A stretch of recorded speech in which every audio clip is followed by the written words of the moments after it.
Om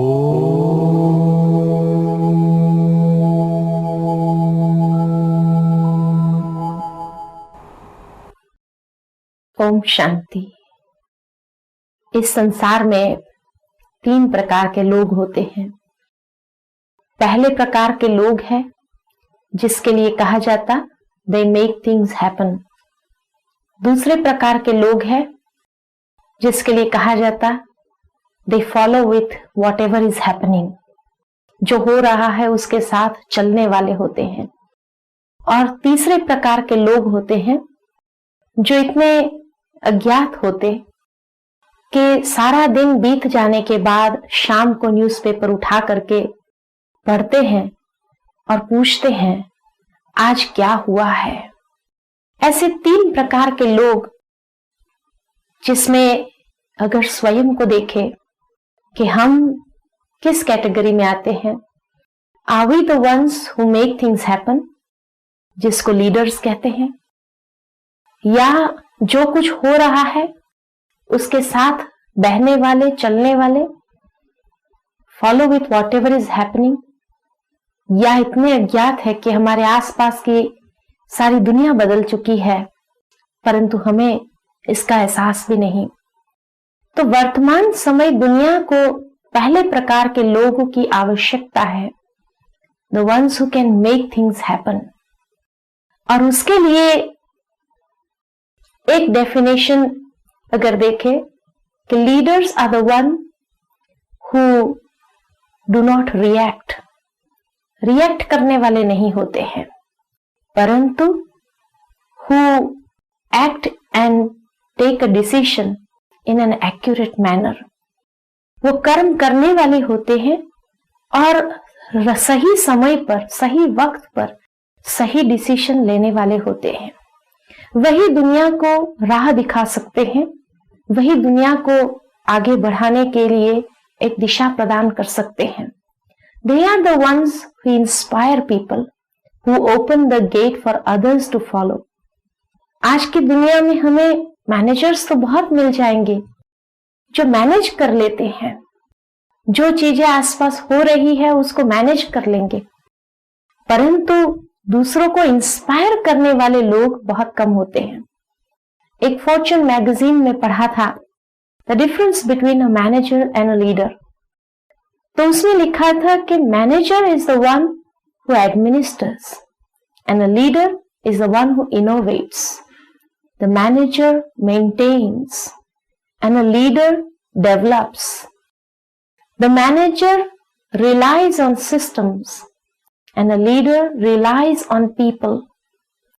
A manager is the one who counts on controls.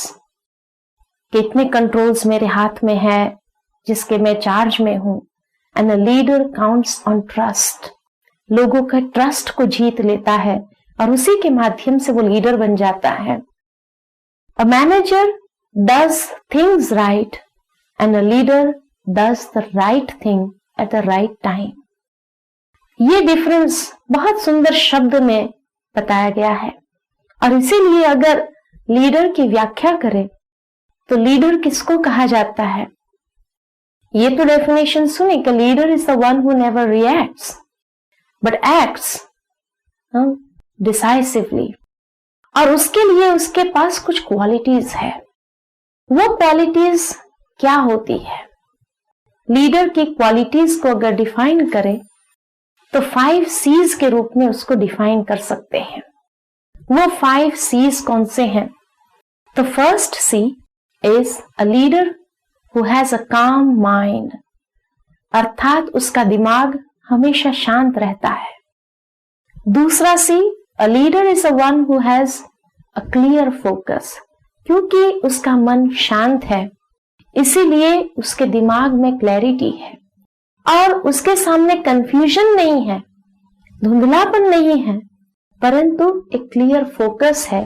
क्या करना है उसके विषय में वो अपने दिमाग में क्लैरिटी रखता है। और उसी के कारण तीसरा C आता है जिसको कहते हैं कॉन्फिडेंट, कि leader is a one who is confident. जो कुछ करता है सेल्फ कॉन्फिडेंस के माध्यम से करता है। और जहां ये 3 C's है काम state of mind, clear focus, confident, वहां वो क्रिएटिव होता है। हर वक्त उसके अंदर क्रिएटिविटी आती रहती है, नवीनता बनी रहती है। और जहां ये 4 सीज होते हैं, वहां 5वां सी है कमिटमेंट, कि वो प्रतिबद्ध होगा, जो कुछ भी करेगा उसके लिए वो फुल्ली कमिटेड होगा। तो ये 5 Cs is what a leader is. परंतु ये हमारे अंदर है या नहीं है, उसका पता कैसे चलता है? तो उसका मीटर है, जिसको कहते हैं करिश्मा ऑफ कंटेंटमेंट। करिश्मा ऑफ कंटेंटमेंट, कि जहां ये 5 सीज है, वहां उसे आंतरिक संतोष, जॉब सेटिस्फैक्शन। सेटिस्फैक्शन का मतलब कई बार कई लोग गलत भी उठा लेते हैं, कहते हैं कि बस हम सेटिस्फाइड हो गए, अभी आगे कुछ नहीं करना है। लेकिन नहीं, सेटिस्फैक्शन जो कुछ करते हैं हम रिजल्ट के साथ। सेटिस्फैक्शन भविष्य के लिए नहीं, जहां प्रोग्रेस की बात है, जहां आगे बढ़ना है, वहां तो एम्बिशियस रहना है। स्पिरिचुअलिटी भी हमें यही सिखाती है कि पुरुषार्थ में हमेशा मोटिवेटेड रहे, हम पुरुषार्थ में एंथुसियास्टिक रहे। परंतु जो रिजल्ट्स आते हैं उसके प्रति हम अपने विचारों को चला करके टेंशन में ना आ जाए, लेकिन जो हो गया सो अच्छा हुआ, ये सोच करके या उसमें से एक लेसन लर्न करके लेट अस प्रोग्रेस। तो प्रोग्रेस के साथ, पुरुषार्थ के साथ सेटिस्फैक्शन नहीं, लेकिन जो हो गया उसके प्रति हम एक फुल स्टॉप लगा दे, means satisfaction with the result. तो ये 5 सीज का रिजल्ट है कंटेंटमेंट। 6ठा सी है, इसीलिए उसको कहा करिश्मा ऑफ कंटेंटमेंट। तो leader has this 5 qualities in him, लेकिन उसके इस 5 क्वालिटीज का मुख्य आधार है कि उसके कुछ एटीट्यूड्स है, कि जिस एटीट्यूड्स के माध्यम से वो कुछ एक्टिविटीज को परफॉर्म कर सकते हैं। आज अगर देखें तो लीडर की कई एक्टिविटीज है, प्रैक्टिकल फील्ड में भी हमें प्लानिंग करना पड़ता है, डायरेक्ट करना पड़ता है, कोऑर्डिनेट करना पड़ता है, सिंक्रोनाइज करना पड़ता है, कई चीजें हमें करनी पड़ती है रेगुलरली। लेकिन वो सब करने के लिए कुछ एटीट्यूड्स की भी आवश्यकता होती है। बिना उस पॉजिटिव एटीट्यूड्स के करने की क्षमता हम डेवलप नहीं कर सकते हैं। तो लीडर के एटीट्यूड्स क्या है जिसके माध्यम से उसकी कर्म की क्षमता बढ़ जाती है? तो उसको अगर हम डिफाइन करें तो a leader has 8 main attitudes, और वो 8 एटीट्यूड्स जो लीडरशिप एटीट्यूड्स है। तो उसमें सबसे पहली एटीट्यूड है जिसको कहते हैं listening ability. He is a very good listener, क्योंकि उसको सारी इंफॉर्मेशन अपने पास इकट्ठी करनी है। तो इंफॉर्मेशन इकट्ठी करनी है तो he has to be a good listener. Without listening he cannot act, he cannot decide, he cannot discriminate what is right, what is wrong. तो पहली एटीट्यूड है उसकी लिसनिंग एबिलिटी। दूसरी एबिलिटी उसके पास जो है वो है he has the availability of mind, presence of mind। जब तक presence of mind नहीं तो right टाइम पर right decisions नहीं ले सकते हैं। तो he has to be a good listener, but at the same time he has to keep his mind available। क्योंकि कई बार हम देखते हैं लोग फिजिकली अवेलेबल होते हैं, लेकिन फिजिकल अवेलेबल होने के बावजूद वो मेंटली अवेलेबल नहीं होते हैं। उसका ध्यान और कहीं बटा हुआ है, उसका प्रेजेंस ऑफ माइंड और कहीं है, और इसीलिए भले लिसन कर रहा है, सुन रहा है, लेकिन वो अंदर जा नहीं रहा है। And that is where the information is missed. और इंफॉर्मेशन जब मिस हो जाती है तो कई बार अर्थ का अनर्थ हो जाता है और कई बातें हमारे सामने आ जाती है। कई ऐसे सेंटेंसेस होते हैं जो द्विअर्थी होते हैं, डबल मीनिंग्स वाले होते हैं, और एक व्यक्ति सुना रहा है, लेकिन अगर मेरी अवेलेबिलिटी ऑफ माइंड नहीं है तो भले मैं सुन रहा हूं, लेकिन अर्थ का अनर्थ स्वाभाविक हो जाता है। तो ये दो एबिलिटी बहुत जरूरी है एक लीडर के पास होना आवश्यक रहती है। तीसरी एबिलिटी जो है उसके पास वो है टॉलरेंस।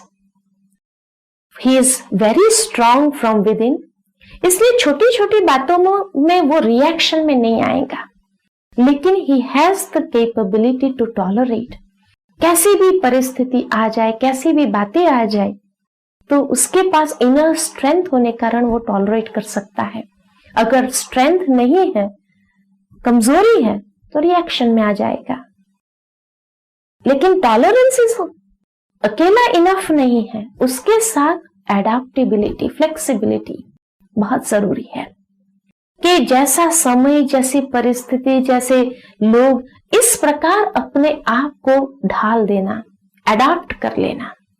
क्योंकि अगर वो फ्लेक्सिबल नेचर के नहीं है तो भले टॉलरेंस है लेकिन यूजलेस है। लेकिन टॉलरेंस विथ फ्लेक्सिबिलिटी दोनों अगर साथ साथ है तो बहुत ही सक्सेसफुल हो सकता है। उसकी इनर स्ट्रेंथ सही डायरेक्शन में यूज होती है।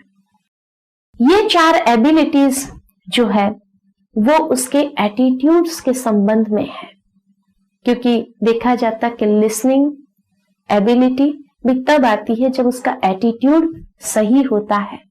अवेलेबिलिटी भी उसकी तभी रहती है जब पॉजिटिव एटीट्यूड के आधार पर वो उस समय को सही रूप से समझ सकता है। नहीं तो आज की दुनिया में इतना कंपटीशन बढ़ रहा है, हर जगह देखो आप, बच्चों की एग्जाम होती है, एडमिशन लेना है, वहां भी कंपटीशन। वर्क प्लेस में अगर जॉब चाहिए वहां भी कंपटीशन, हर जगह कंपटीशन है। और इस कंपटीशन की दुनिया में सरवाइव करने के लिए अगर अवेलेबिलिटी नहीं है, लिसनिंग एबिलिटी नहीं है, टॉलरेंस पावर नहीं है, एडाप्टेबिलिटी नहीं है, तो सक्सेसफुल नहीं हो सकता है। एक छोटी कहानी याद आती है कि एक बार 2 व्यक्ति थे, एक इंडियन और एक अमेरिकन, और दोनों एक जंगल से गुजर रहे थे। अचानक उन्होंने शेर का आवाज सुना, रोर ऑफ अ लायन। तुरंत ही इंडियन ने क्या किया, अपने जंगल बूट्स उतार दिए और रनिंग शूज पहन लिए। अमेरिकन उसको देख करके हंसने लगता है, तुम क्या समझता है अपने आप को कि ये रनिंग शूज पहनने से तुम शेर से आगे दौड़ेगा? तो उस वक्त वो इंडियन जो था उसकी ओर देख कर कहता है कि नहीं, मैं ये नहीं समझता हूं कि मैं शेर से आगे दौड़ सकता हूं और इसीलिए मैं रनिंग शूज पहन रहा हूं, लेकिन मैं तेरे से तो आगे दौड़ सकता हूं। जब तक शेर को एक शिकार मिल जाता है उसके बाद वो दूसरे शिकार के पीछे तो भागेगा नहीं, तो इसलिए मैं ये रनिंग शूज पहन रहा हूं। आज की दुनिया में वही हालत है। अगर हमारे मेंटल अवेलेबिलिटी नहीं है तो कंपटीशन में हम खत्म हो सकते हैं। लेकिन इस कॉम्पिटिटिव वर्ल्ड के अंदर अगर सरवाइव करना है तो प्रेजेंस ऑफ माइंड, अवेलेबिलिटी बहुत आवश्यक है।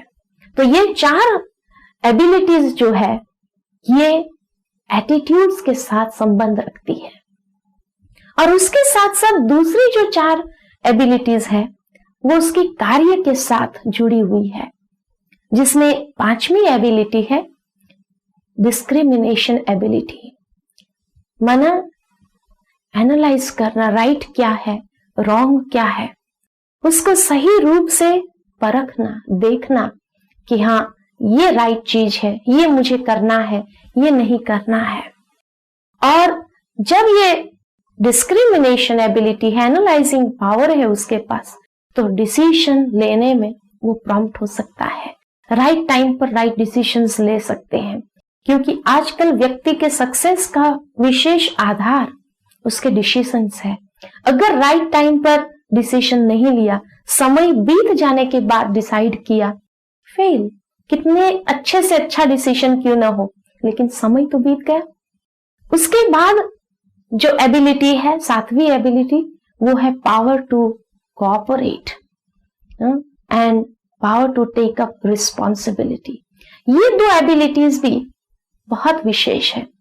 Power to take up responsibility, उसका सीधा संबंध उसके टॉलरेंस के एटीट्यूड के साथ रखता है कि अगर उसमें टॉलरेंस पावर है यानी इनर स्ट्रेंथ है, तो उसमें रिस्पॉन्सिबिलिटी उठाने की क्षमता है। और जहां वो रिस्पॉन्सिबिलिटी उठा लेता है, leader is always a one who comes forward to take up the responsibility. और जब वो रिस्पॉन्सिबिलिटी उठा सकता है, तब उसको लोग भी कोऑपरेट करते हैं, टीम स्पिरिट बन सकती है। तो ये 8 एटीट्यूड्स, एबिलिटीज भी है जो उसके कार्य क्षेत्र पर उसको बहुत ही उपयोगी सिद्ध होती है। इन 8 की अगर देखा जाए, बहुत गहरी प्रोएक्टिविटी है, अर्थात एक दूसरे के साथ ये सभी जुड़े हुए हैं। और ये जो एक दूसरे के साथ जुड़े हुए हैं, लिसनिंग एबिलिटी के साथ अवेलेबिलिटी है तो टॉलरेट भी करना पड़ता है, टॉलरेंस के साथ साथ फ्लेक्सिबल भी होना पड़ता है, तभी वो डिस्क्रिमिनेट कर सकता है राइट क्या है, रॉन्ग क्या है, और उसी के आधार पर डिसाइड करना उसके लिए सहज हो जाता है। और तब वो डिसाइड करके रिस्पॉन्सिबिलिटी उठाने की क्षमता रख सकता है, और उसको लोग भी कोऑपरेट करते हैं। और कोऑपरेशन के लिए फिर से उसको लिसनिंग एबिलिटी बहुत पावरफुल रखनी पड़ती है। ये प्रोएक्टिविटी देखिए, लेकिन इसके साथ साथ इनकी इंटर एक्टिविटी भी बहुत गहरी है। जैसे लिसनिंग एबिलिटी के साथ उसकी इंटर एक्टिविटी रहती है डिस्क्रिमिनेशन। अगर इंफॉर्मेशन सही है तो वो राइट और रॉन्ग को एनालाइज कर सकता है। तो ये दोनों की इंटर एक्टिविटी है। साथ ही साथ अवेलेबिलिटी की इंटर एक्टिविटी डिसीजन मेकिंग के साथ भी है। जितनी माइंड की अवेलेबिलिटी है, प्रेजेंस ऑफ माइंड है, उतना डिसीजन अच्छे से अच्छा ले सकता है। तो ये चारों की आपस में बहुत गहरी एक कनेक्शन है, बहुत गहरा एक आपस में संबंध है। Listening, availability, discrimination and decision making. इसी के साथ और 4 को देखें, टॉलरेंस एंड फ्लेक्सिबिलिटी। ये दोनों की भी आपस में बहुत गहरी प्रोएक्टिविटी है, साथ ही साथ उसकी इंटरएक्टिविटी भी है। टॉलरेंस की इंटरएक्टिविटी रिस्पॉन्सिबिलिटी के साथ है। व्यक्ति टॉलरेट कर सकता है तभी रिस्पॉन्सिबिलिटी भी उठा सकता है, और रिस्पॉन्सिबिलिटी उठाने के लिए उसको टॉलरेट भी करना पड़ता है। और फ्लेक्सिबिलिटी जहां है वहां टीम स्पिरिट भी वो बना सकता है। अगर उसके नेचर में फ्लेक्सिबिलिटी नहीं है तो लोग भी उसके समीप नहीं आएंगे, उसको कोऑपरेट नहीं करेंगे। तो ये 8 की आपस में एक इंटरएक्टिविटी भी है और साथ ही साथ एक प्रोएक्टिविटी भी है। उसमें से पहले 4 को अगर देखें, listening, availability, tolerance and flexibility, ये हमारी वास्तविकता से जुड़ी हुई है। What we are all human beings है तो we should B.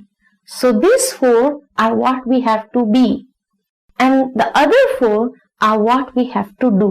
We have to discriminate, we have to take decisions, we have to take responsibility and we have to cooperate also. तो ये 4 हमें करना है, ये एक्टिविटीज है और ये 4 हमें बनना है। अगर ये 4 बनेंगे तो ये 4 करने का आसान हो जाएगा, कार्य सहज हो जाएगा। तो इसीलिए ये 8 का आपस में गहरा संबंध है।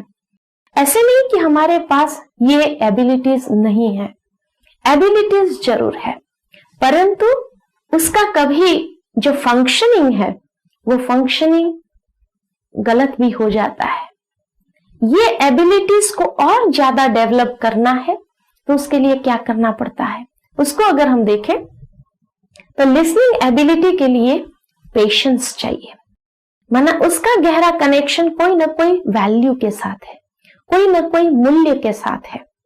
तो लिसनिंग एबिलिटी का कनेक्शन पेशेंस के साथ है। जितनी हमारे अंदर धैर्यता है तब हम सुन सकते हैं, धैर्यता नहीं है तो सुनने की शक्ति भी नहीं है। इसी तरह प्रेजेंस ऑफ माइंड कब नहीं रहती है, जब व्यक्ति अपने ईगो में रहता है कि मुझे सब मालूम है, मुझे क्या करना है। तो presence of mind, mental availability उसकी नहीं होती है। मेंटल अवेलेबिलिटी के लिए हम्बल, ह्यूमिलिटी, नम्रता बहुत जरूरी है। तो धैर्यता और नम्रता जहां है वहां उसके पास पूर्ण इंफॉर्मेशन प्राप्त होती है।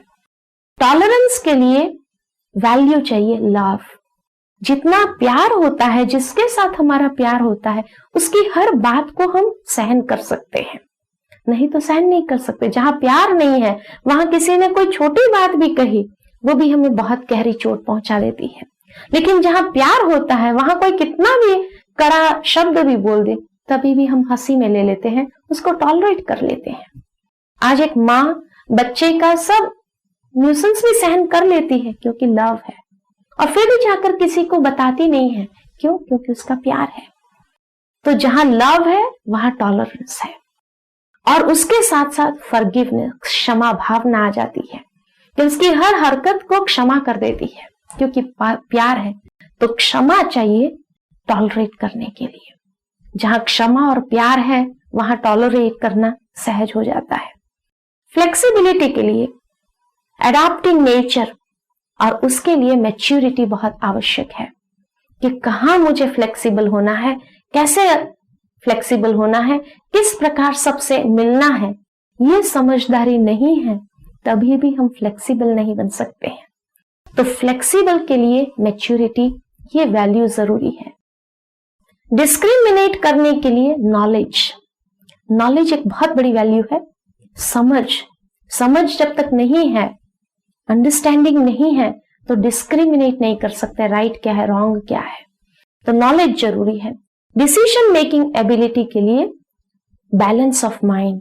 अगर मन का संतुलन नहीं है तो हम कोई ना कोई बात से इन्फ्लुएंस हो जाते हैं, प्रभावित हो जाते हैं, और हमारे डिसीजंस भी बायस्ड हो जाते हैं। इम्पार्शियल नहीं रह सकते हैं, पार्शियल हो जाते हैं। रिस्पॉन्सिबिलिटी उठाने के लिए करेज चाहिए, शक्ति चाहिए। बिना शक्ति के हम रिस्पॉन्सिबिलिटी उठा नहीं सकते हैं। तो पावर चाहिए, विल पावर। और टीम स्पिरिट बिल्डअप करने के लिए सहयोग की आवश्यकता है। सहयोग जरूरी है। अगर सहयोग है तो टीम स्पिरिट बहुत अच्छी तरह से बन सकती है। सहयोग नहीं है तो टीम स्पिरिट नहीं बन सकती। तो ये 8 वैल्यूज, 8 एटीट्यूड्स को डेवलप करने में और उससे हमें लीडर बनने में सहज ही मदद रूप हो जाती है।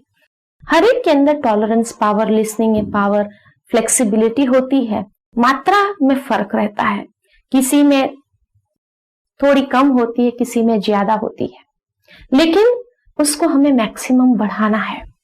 और उसको अगर देख सकते हैं हमारी मैकेनिज्म से कि जब व्यक्ति अच्छे मूड में होते हैं, सुबह के समय फ्रेश माइंड से आता है, उस समय अगर कोई कुछ भी कहता है तो उसमें लिसनिंग मैक्सिमम होती है।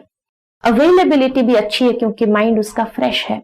टॉलरेट भी कर सकता है और फ्लेक्सिबल भी हो जाता है, चलो ऐसे नहीं ऐसे कर लेते हैं। डिस्क्रिमिनेट कर सकता है, डिसीजन मेकिंग एबिलिटी है, रिस्पॉन्सिबिलिटी उठा सकता है, और टीम स्पिरिट भी क्रिएट कर, माना उसका फंक्शनिंग क्लॉकवाइज चलता है। लेकिन अगर हमारा मूड खराब है या बहुत टेंशन वाले स्थिति में हम हैं, उस समय हम देखते हैं कि हमारी लिसनिंग भी कम हो जाती है, हमारी एडेप्टेबिलिटी, फ्लेक्सिबिलिटी भी कम होती है, टॉलरेट पावर भी कम होता है, रिस्पॉन्सिबिलिटी उठाने की शक्ति, मन हम एंटी क्लॉकवाइज फंक्शन करना शुरू करते हैं। नहीं तो कहते हैं कि हाँ, you should listen to me, you should do what I should tell you, माना इस प्रकार से एंटी क्लॉकवाइज हम घूमना शुरू कर देते हैं। यह हमारा एटीट्यूड जब नेगेटिव होता है तो एंटी क्लॉकवाइज घूमता है, और जब एटीट्यूड पॉजिटिव है तो क्लॉकवाइज घूमता है। और इसी के आधार पर वो या तो लीडर है या फॉलोअर है। एंटी क्लॉकवाइज घूमता है तो फॉलोअर है, क्लॉकवाइज घूमता है तो लीडर बन जाता है। तो ये है लीडरशिप के मेन एक्टिविटीज एंड एटीट्यूड्स। ओम शांति।